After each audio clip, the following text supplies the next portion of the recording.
Olá pessoal, tudo bem? Hoje eu tô aqui para trazer uma mensagem muito profunda acerca de Jesus, uma realidade, algo concreto, algo real acerca de Jesus, porque muitos têm dificuldade de compreender quem realmente foi Jesus, e é isso que eu quero tratar nesse dia, para que vocês possam ter uma outra visão acerca de Jesus, porque nós cristãos, seja os católicos ou os protestantes, nós crescemos ouvindo acerca de Jesus como filho de Deus, como sendo filho de Deus, mas em muitas outras culturas, em muitas outras religiões lá fora, né, seja o islamismo, o judaísmo, muitos olham para Jesus como sendo um mensageiro. Muitos dizem que Jesus foi apenas um profeta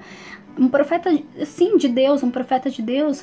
No islamismo eles declaram no Alcorão que Jesus foi um mensageiro da parte de Deus, mas eles não reconhecem Jesus como sendo o Filho de Deus e como sendo o Messias, aquele que viria para trazer a salvação, né? E alguns até dizem, algumas religiões e seitas dizem que Jesus teria sido um anjo, né? Outros dizem, confirmam que Jesus realmente foi um homem bom, um homem de sábias palavras e até mesmo um mestre, porque é inegável que Jesus teve multidões que o seguiram. Então Jesus era um mestre, era um líder, alguém que conduziu multidões, né? Existem coisas que são inegáveis, porque realmente é um fato, algo que existiu, algo que aconteceu. E algo inquestionável é que Jesus ele marcou a humanidade, né? Dividindo o tempo em duas eras, a era antes de Cristo e a era depois de Cristo. Então, os países de cunho cristão, né, católicos, né, que foram introduzido o catolicismo e tudo mais, tem essa divisão de antes e depois de Cristo, porque ele marcou grande parte da humanidade, né? E isso também é indiscutível, isso a gente não pode discutir, né? E é nítido que Jesus ele era um homem bom, né? A gente tem a palavra que corrobora, que confirma todas essas coisas. As escrituras, elas nos revelam exatamente quem era Jesus. E é por isso que nós precisamos buscar na palavra, porque a palavra ela nos traz a descrição e tudo que Jesus fez, e as palavras de Jesus, palavras de vida eterna, palavras de sabedoria, né? Então nós precisamos buscar na palavra, porque ela nos mostra e nos revela quem foi Jesus. E porém, nós temos que analisar se muitos dizem que Jesus poderia ter sido ele um profeta ou um mensageiro da parte de Deus. Nós precisamos analisar nas escrituras o que Jesus disse ser, quem ele dizia acerca de si mesmo. Nós precisamos analisar exatamente isso. E em João 3,13 ele diz assim: ora, ninguém subiu ao céu senão o que desceu do céu, ou seja, ele mesmo, o Filho do Homem. Ele traz esse termo, essa nomenclatura acerca dele mesmo, dizendo ser ele o Filho do Homem. E é a mesma nomenclatura que Daniel trouxe acerca do Messias. Seria ele o Filho do Homem. E por muitas vezes Jesus declarou ser o Filho do Homem, né? Que está no céu, né? Vamos ler de novo. Ora, ninguém subiu ao céu senão o que desceu do céu, o Filho do Homem que está no céu. Em João 10:30 ele diz: eu e o Pai somos um. Ou seja, ele, o Pai e o Espírito formam a Trindade, são um. E como compreender isso, né? Eu e o Pai somos um, né? Difícil compreensão. Em João 14:6, Jesus disse: eu sou o caminho e a verdade e a vida. Ninguém vem ao Pai senão por mim. E ele disse: eu sou o caminho. Ele usou um artigo definido para dizer que ele era o caminho e não qualquer caminho. O único caminho que leva a Deus, o único caminho que nos leva ao Pai. Não existe outro caminho, porque ele é o caminho. Qualquer outro caminho não leva ao Pai. E é isso que ele quis dizer. E ele é a verdade e a vida, ou seja, só existe vida por meio de Cristo. Então, se ele diz isso acerca de si mesmo, nós precisamos tentar entender isso, porque algumas religiões dizem que Jesus sim foi um homem bom, que ele foi um profeta, que ele foi isso e foi aquilo, né? Os judeus e os muçulmanos ainda esperam o Messias da Bíblia, né? Aqueles que os profetas anunciaram que viria. Eles ainda estão aguardando, mas eles não reconheceram Jesus como sendo o Messias, porque eles dizem, mas Jesus disse acerca de si mesmo, ele ser o Messias, ele ser aquele caminho que leva ao Pai. Ou seja, quando Jesus veio, morreu e foi crucificado, o véu foi rasgado. E aí nós passamos a ter livre acesso ao Pai. Isso aconteceu. Mas eles não creem dessa forma. E existe um trilema que foi elaborado por um pregador cristão escocês, John Duncan. E ele dizia assim, só existe 3 hipóteses para Jesus, né? Nós caímos dentro desse raciocínio lógico, onde só existe 3 hipóteses, nenhuma outra hipótese cabe nesse trilema. Ou seja, ou Jesus teria sido ele um mentiroso, um lunático, ou ele é Deus. Não existe outra coisa. Ele não pode ser um profeta, ele não pode ser um mensageiro de Deus, ele não pode ser nada disso, porque ele diz ser Deus, porque ele disse acerca de si mesmo. Se ele falou ser Deus, ele estaria mentindo, então ele seria um mentiroso, ou ele está falando a verdade, e falando a verdade ele seria então Deus. Não existe outra hipótese. E dentro dessas 3 hipóteses, Jesus poderia ser então um mentiroso, um charlatão, só que aí ele estaria buscando enganar a muitos. E com que intuito ele estaria querendo enganar muitas pessoas? De fato, ele iria querer conquistar muitas riquezas, posses e uma vida prolongada, e não morrer aos 33 anos, porque, é claro, quem quer conquistar algo, quer conquistar para desfrutar desse algo. E Jesus seria, então, uma pessoa carnal e não espiritual. Só que nós vemos na pessoa de Jesus alguém que fazia milagres, que expulsava demônios, que tinha autoridade, que até a tempestade e o mar obedecia a esse homem. Era um homem de grande autoridade. Então mentiroso ele não era, porque muitos viram as coisas acontecerem, muitos relataram acerca de Jesus porque eles viram os milagres acontecerem. Eles viram coisas espirituais acontecendo. Então, de certo, ele não era um homem carnal. Ele não era um homem mentiroso, até porque ele, em um determinado momento da vida dele, aliás, ele ficou 3 anos desde que ele começou o ministério dele, dos 30 aos 33, para cumprir aquilo que ele veio fazer aqui na Terra. Ele sabia que ele tinha um propósito, o propósito pelo qual ele veio, e ele ficou 3 anos trabalhando nisso, e com 33 anos ele se entregou como um cordeiro. E a gente vê que a segunda hipótese diz que Jesus seria então um lunático. Só que em todo o contexto bíblico nós vemos Jesus com palavras coerentes, e sua vida condizia com aquilo que ele falava. E mais tremendo ainda foram as atitudes de Jesus diante do caos.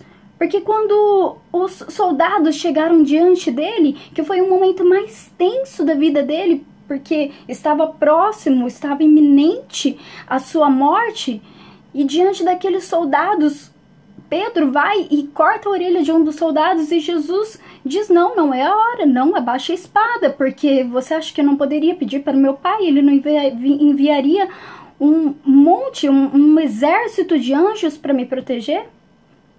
Ele sabia que era chegada a hora. Só que diante desse caos, diante de um momento tão difícil, de tanto estresse, Jesus manteve a calma. Ele se entregou como um cordeiro mudo. Ele ficou calado quando ele poderia ter falado, quando ele poderia ter dito: me livrem disso, me soltem, eu não sou aquele que eu digo ser, eu quero renunciar a tudo isso. Ao contrário disso, Jesus, ele estava ali exatamente para cumprir o propósito pelo qual ele tinha vindo. Tanto é que a mensagem de Jesus para alguns era uma mensagem dura, uma mensagem amarga.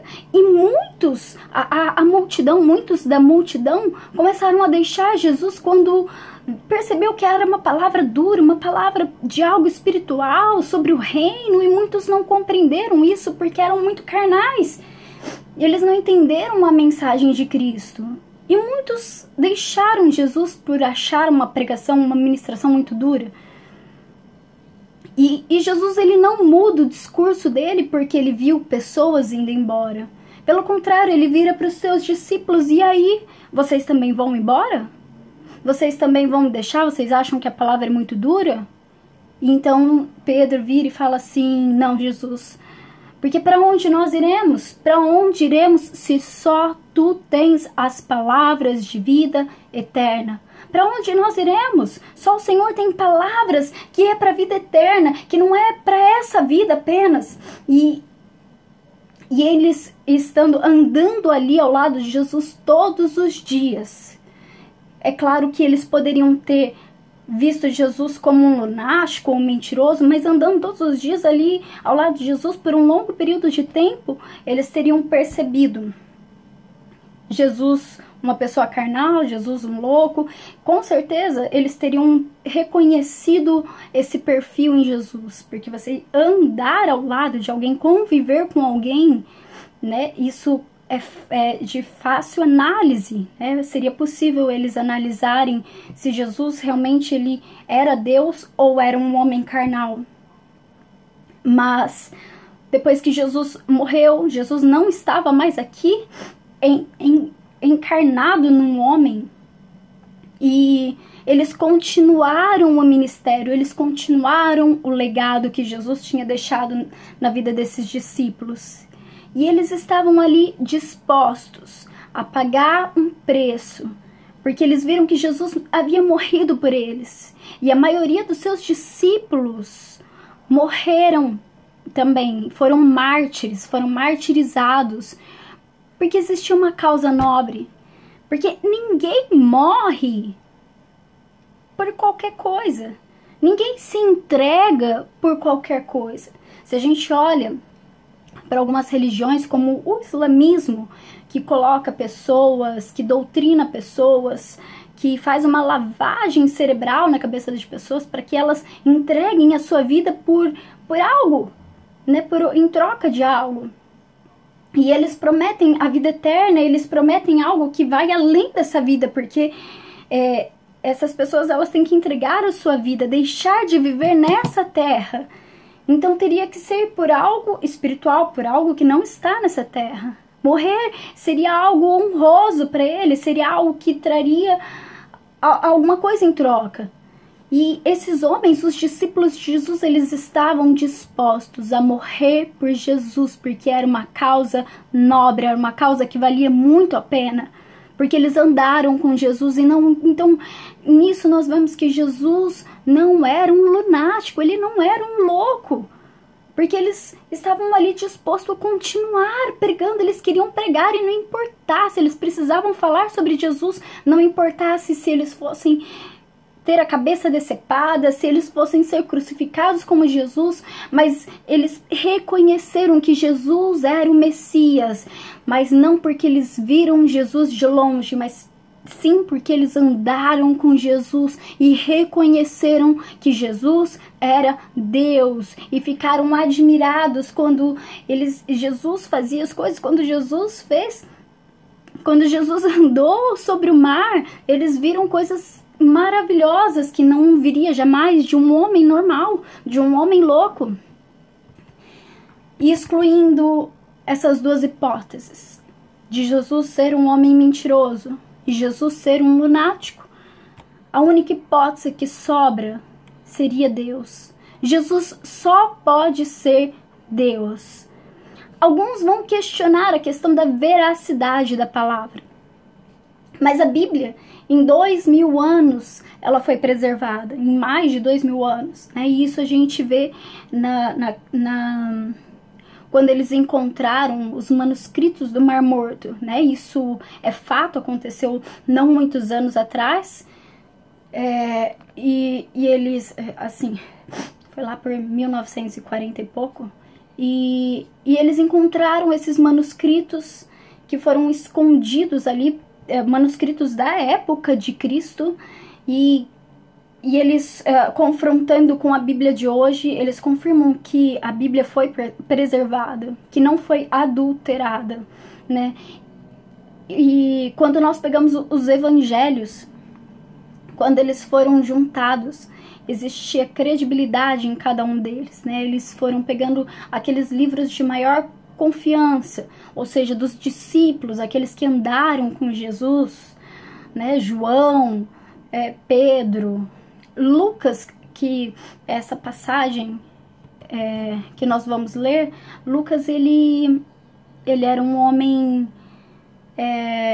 que não foi discípulo de Jesus, mas que andou com Paulo, e ele fez uma investigação profunda acerca de Jesus e acerca das pessoas que andaram com ele, e a gente vê que ele fala sobre as curas de Jesus. Ele escreveu o livro dos Atos dos Apóstolos, porque provavelmente ele, sendo um médico, um cara estudioso e de credibilidade, um homem honesto, ele foi e começou a pesquisar e começou a entrevistar. Provavelmente ele entrevistou os discípulos de Jesus, pessoas que foram curadas, pessoas que foram libertas, e até mesmo Maria, mãe de Jesus, talvez ele teria entrevistado e conversado, e com isso ele foi juntando vários argumentos, ele foi juntando várias histórias relatadas pelas próprias pessoas que viveram aquilo, e escreveu esses dois livros, o livro de Lucas e o livro dos Atos dos Apóstolos. Em João, capítulo 1, do verso 1 ao 5, diz assim: João, que é o discípulo de Jesus, o discípulo amado de Jesus, ele disse assim: no princípio era aquele que é a palavra. Aqui ele estava falando acerca de Jesus. João, ele teve um contato muito próximo de Jesus. E aí ele disse, a ele foi revelado grandes coisas profundas. E ele, dizendo sobre Jesus, ele disse: no princípio era aquele que é a palavra. Em outras versões diz que ele é o verbo. Ele estava com Deus e era Deus. Ou seja, João dizendo que Jesus é Deus. Ele reconheceu que Jesus era Deus e que ele estava desde o princípio. Ele estava com Deus no princípio, ele estava com Deus na criação. Jesus está lá de Gênesis, Apocalipse, nós vemos falar sobre Jesus. Em todos os momentos nós vemos a Bíblia retratar sobre Jesus. No Antigo Testamento, de maneira implícita, muitas vezes. Por exemplo, quando Deus se revela a Abraão, as promessas para aquele povo, né, diante de Moisés, Jesus estava ali quando ele fala sobre aquela comemoração da Páscoa, e eles deveriam ungir os umbrais das portas em todo o tempo. Isso significava o sangue de Jesus, porque desde o princípio Deus criou com esse plano, com o plano de entregar Jesus por nós, né? E desde o princípio sempre como uma maneira provisória, Deus permitiu o sacrifício de animal, mas isso era provisório, porque Deus já havia preparado o sacrifício que extinguiria todos os outros sacrifícios, o sacrifício que traria a verdadeira salvação, e era disso que ele estava falando, né? Na continuação, no verso 3, diz assim: todas as coisas foram feitas por intermédio dele, de Jesus, Sem ele, nada do que existe teria sido feito, ou seja, a terra foi criada e sem Jesus, nada do que nós estamos vendo, nada do que nós temos teria sido feito. Nele estava a vida e esta era a luz dos homens. A luz brilha nas trevas e as trevas não a derrotaram. A morte não venceu Jesus. E ao terceiro dia, Jesus ressuscitou e ele apareceu para muitos, para que eles pudessem confirmar que realmente Jesus vive e que ele venceu a morte. E se ele vive, e se as profecias foram cumpridas de que o Messias viria e ele veio na época em que Jesus esteve aqui na terra, e as profecias dizem que ele voltará, ele vai voltar, e se as profecias foram cumpridas e Jesus veio, então ele voltará. Então nós cremos que a profecia vai se cumprir e ele voltará. E se os profetas do Antigo Testamento, muitos anunciaram que o Messias viria, hoje eu estou aqui para anunciar que Jesus vai voltar. E está próximo, está iminente, está próximo de Jesus voltar. Amados, sabe, muitas coisas estão acontecendo no mundo, no nosso país e no mundo, muitas coisas estão acontecendo, muitas coisas estão mudando, as situações, a nossa cultura mudou demais, né? Tudo tá mudando, tudo está se moldurando para a volta de Jesus. E para os judeus e para o islamismo, como disse, Jesus ainda não veio. O Messias, o Messias das profecias ainda não veio, porque a profecia dizia que Jesus viria, o Messias viria para trazer libertação para aquele povo, para o povo de Israel, para o povo que Deus se revelou, porque Deus se revelou, escolheu um povo para se revelar e foi exatamente Israel, o povo de Israel. Esse é o povo escolhido de Deus, né? Tanto é que Deus se revelou a Abraão. Abraão era amigo de Deus, só que a partir de Abraão surgiu dois povos, porque Abraão teve Isaac e Ismael, e a partir de Ismael, que não era o filho da promessa, foi um filho em que, como Isaac estava demorando demais para vir, então ele se deitou com sua concubina, com sua escrava, e ali ele teve Ismael. E dali surgiu um povo, os muçulmanos, que dali eles começaram, que desse povo surgiu o islamismo. E Isaac é o filho da promessa, e a partir de Isaac, na descendência de Davi, né? Exatamente neste povo é de onde se levantou Jesus. Jesus é judeu, né? Então nós estamos falando de um povo em que Deus escolheu. E Deus havia falado, e as profecias diziam de que Jesus viria trazer libertação para esse povo. Só que o que eles não compreenderam é que a libertação em que ele estava falando, a salvação em que ele estava falando, não era algo para esta terra, não era algo terreno, mas era algo espiritual. É a salvação que também não está limitada a esse povo. É a salvação que é para todos, né? Por meio do sangue de Jesus. E eles não compreenderam e eles ainda aguardam o Messias. Os muçulmanos também aguardam o Messias deles, né? Das profecias. Eles acreditam que o Messias, só que o Messias que será descendente dos muçulmanos, né? Descendente de Maomé. E para eles a profecia não foi cumprida. E eles ainda aguardam a primeira vinda de Jesus. Nós aguardamos a segunda vinda de Jesus. Só que as coisas estão acontecendo, né? As profecias estão se cumprindo. E esses dias, dia 14 desse mês, dia 14 de maio de 2018, Israel completou 70 anos de nação. 70 anos desde a guerra árabe-israelense, que foi quando eles declararam a sua independência, porque eles já não eram povos, sempre foram muito perseguidos. E depois de 70 anos, exatamente no mesmo dia, no dia 14 de maio de 2018, como um presente para aquela nação, os Estados Unidos inaugurou a embaixada americana em Jerusalém, exatamente para declarar que Jerusalém é capital de Israel e não da Palestina, né?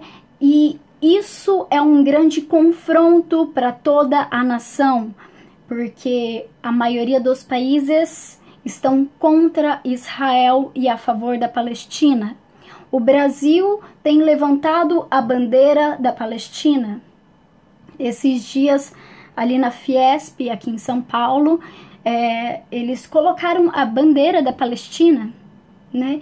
E há uns tempos atrás, eles também, lá em Brasília, abriu a embaixada da Palestina, reconhecendo que Palestina é uma nação.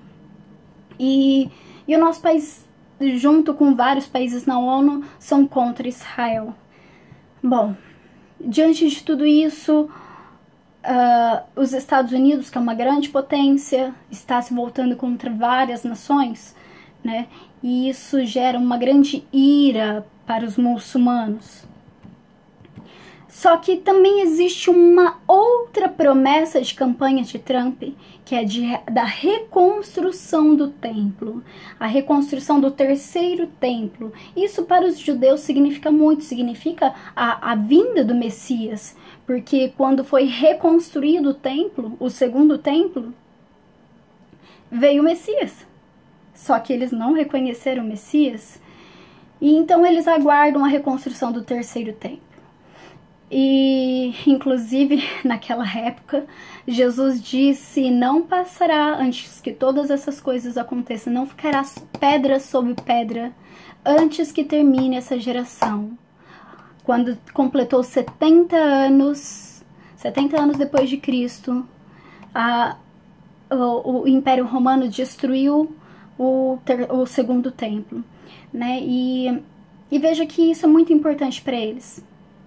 Porém, exatamente o terceiro templo, ele tem que estar num determinado local. Não é construir em qualquer lugar. Não é tipo a réplica que nós temos aqui em São Paulo, né? Ele precisa ser reconstruído no Monte Moriá. E o Monte Moriá, para quem conhece, sabe que o Monte Moriá é um local que hoje é de controle dos muçulmanos, né, do islamismo, porque lá existe um templo muçulmano chamado Domo da Rocha, ou a Cúpula Dourada, que é aquela cúpula dourada. Ali em todo aquele espaço é cercado e tem controle, domínio dos muçulmanos, dos palestinos, né? Ali existe um templo muçulmano e é sagrado para eles. E reconstruir o templo significa destruir aquele templo muçulmano para construir o templo de Deus, né? Eu não sei quantos conseguem compreender isso, mas isso significaria uma terceira guerra mundial, talvez. Isso significaria, em suma, guerra, né? Em suma, isso significaria uma guerra. Teria que haver guerra, né, de um povo que é extremamente radical, de um povo que está disposto a morrer, a se entregar, porque eles acreditam que o Messias dele também virá, né? E para os judeus isso é o cumprimento da promessa, né? Então não tem como a promessa de Trump se cumprir se não houver uma guerra. Teria que haver guerra. Só que nós vimos que Trump não está quieto, ele não está com os braços cruzados, ele cumpriu a sua primeira promessa para Israel, ele inaugurou a embaixada e declarou Jerusalém como sendo capital de Israel. E muitos palestinos morreram nesse confronto porque eles protestaram, né? Só que a mídia, ela levanta para falar contra Israel, e eles falam que civis morreram, crianças morreram, só que o que muitos não sabem é que os palestinos, eles colocam crianças e civis e mulheres como escudos humanos, e eles vão até as fronteiras para guerrear, para lutar, colocando escudos humanos, sabe? É um povo muito ruim. Enfim, com tudo isso que eu falei, sabendo que Jesus é o Messias e que ele veio, eu só consigo tirar uma conclusão. Jesus vai voltar. Jesus está perto de voltar, porque as coisas estão muito feias, está tudo muito feio. Nós estamos vivendo um tempo muito difícil nesse exato momento no Brasil. Nós estamos vivendo uma crise política muito profunda, onde agora estão se paralisando tudo. Os caminhoneiros pararam, fizeram greve e os brasileiros estão paralisando porque existe uma grande revolta contra os políticos, contra tanta sujeira e tanta corrupção.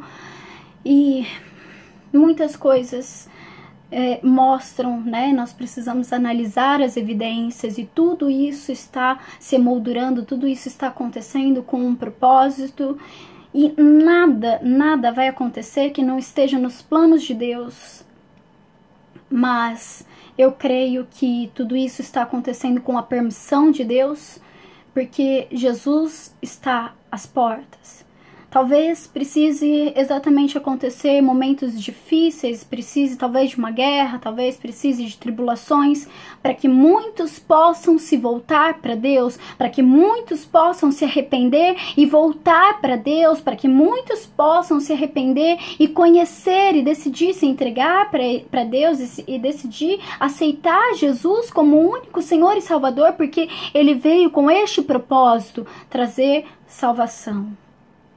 Né? E eu trouxe algumas evidências baseadas em estudos, em uma fé racional, né? Porque eu tenho estudado a palavra, eu tenho buscado conhecimento, e não apenas uma experiência espiritual, mas algo real, algo palpável, né? Então, se Jesus esteve aqui, que foi algo tangível, ele se materializou, ele se encarnou num homem, e nós temos evidências, nós precisamos aprender a analisar essas evidências. Nós precisamos ir a fundo para conhecer quem é esse Jesus, de forma real e de forma espiritual. Amados, quando eu olho para a minha vida toda, desde o princípio, quando eu olho para trás, eu vejo Deus é bom.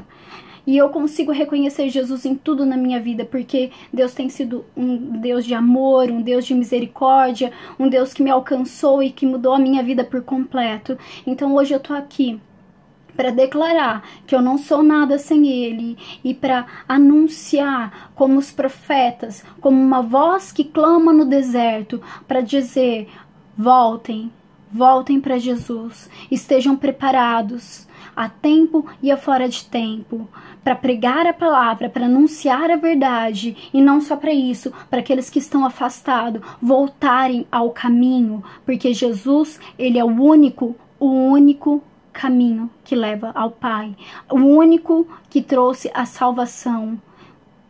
Jesus tem isso para sua vida. Jesus, Ele quer te salvar, mas você precisa se entregar para Ele. Você precisa se arrepender dos seus pecados. Volte aos pés da cruz, volte para Jesus, porque Ele é real e só nele existe a salvação. Amém?